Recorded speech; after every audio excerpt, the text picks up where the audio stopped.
안녕하세요. 프로젝트입니다. 오늘은 신재생에너지에 대해서 설명하도록 하겠습니다.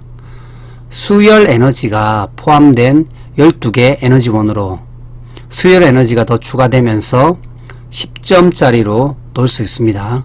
2019년도 신재생에너지 발전 비중은 전체 에너지의 13%로 LNG와 함께 증가 추세에 있습니다.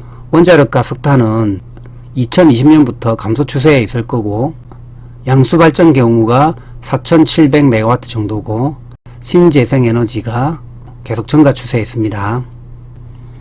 첫 번째 신재생에너지가 뭐냐? 석탄, 석유, 원자력, 천연가스가 아닌 에너지로 12개 분야로 지정되어 있습니다. 두 번째 신재생에너지의 필요성은 온실가스 감축 의무화로 해서 2030년까지 배출 증가량을 고려하면 약 한 37% 정도를 줄여야지 달성 가능한데, 2009년 처음으로 온실가스 배출 목표치를 설정한 이래로 지금까지 단 한 번도 이를 지키지 못하고 있습니다.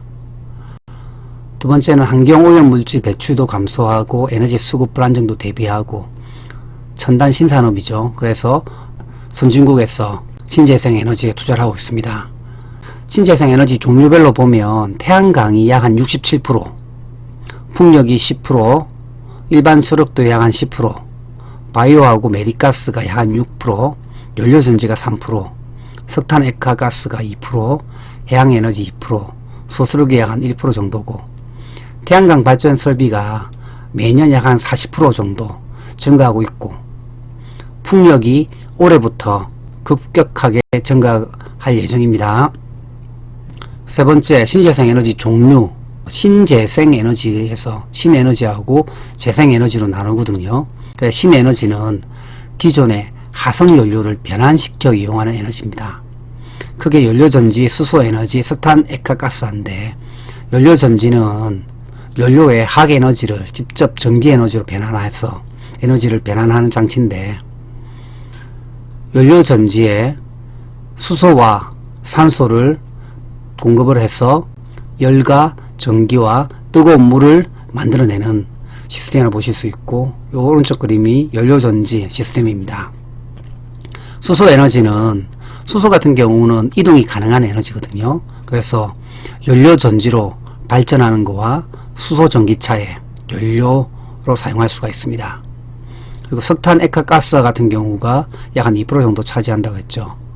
석탄 등의 적급 에너지를 고압, 고온 상태에 가스하기 위해서 한정된 산소와 함께 불완전 연소시켜서 CO와 H2가 주성분인 합성가스를 만들어서 가스터빈과 전기터빈에 넣어서 전기하고 뜨거운 물을 만들어내는 그런 설비라 보실 수 있습니다.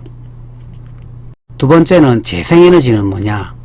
햇빛, 물, 지열, 바람 등 재생 가능한 에너지를 변환시켜서 이용하는 에너지거든요.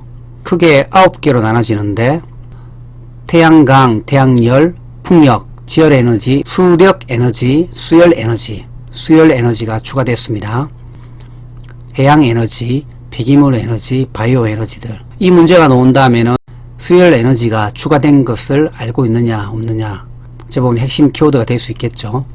태양광 같은 경우가 요 지붕에 있는 태양광, 태양열은 그걸 받아서 열로 변하는 거고, 풍력, 그 다음 요거는 지열인데, 포항에서 그때 지진 났잖아요. 그때 지열 에너지를 이용하는 그 설비를 가동하다가 지진이 났었거든요. 그래서 아마 우리나라에서는 지열 에너지는 앞으로 활용하는 게 쉽지 않을 겁니다. 그리고 수력 에너지, 댐을 이용하는 에너지가 수력 에너지고, 수열 에너지 같은 경우가, 수열 에너지가 해수의 표층이라든지 하천수의 열을 히터펌프로 이용하는 거죠. 그래서 냉난방에 이용하는 기술로서 롯데월드타워에서 1일 5만 톤 정도를 활용해서 2014년부터 전체 냉난방 부하의 10%를 수열 에너지로 공급하고 있다고 합니다. 7번이 해양에너지 같은 경우는 바다의 조류의 흐름이나 파도를 이용하는 에너지가 해양에너지고, 폐기물 에너지 같은 경우가 폐기물을 이용해서 전기를 만들고 스팀이라든지 열구안개를 이용해서 온수까지 만들어내는 게 폐기물 에너지가 있고, 바이오 에너지 같은 경우는 농작물이나 가축의 배설물, 음식 쓰레기나 나무 등을 이용하는 에너지가 바이오 에너지라고 보실 수 있습니다. 그래서 신재생 에너지에 대해서 적으시오 하면은 신재생 에너지가 뭐다? 그래 왜 필요하다? 그리고 신재생 에너지 종류 요거를 물어보는 거거든요. 신에너지에 연료전지, 수소에너지, 석탄핵과 가스화가 있고, 재생에너지에는 태양광, 태양열, 풍력, 지열에너지, 수력에너지, 수열에너지, 해양에너지, 폐기물에너지, 바이오에너지 등이 있다. 요 12개에 대해서 간단하게 적어주시면 됩니다. 여러분들에게 조그마한 도움이 되셨다면 구독과 좋아요 부탁드리겠습니다. 이상 앞으로 규태였습니다.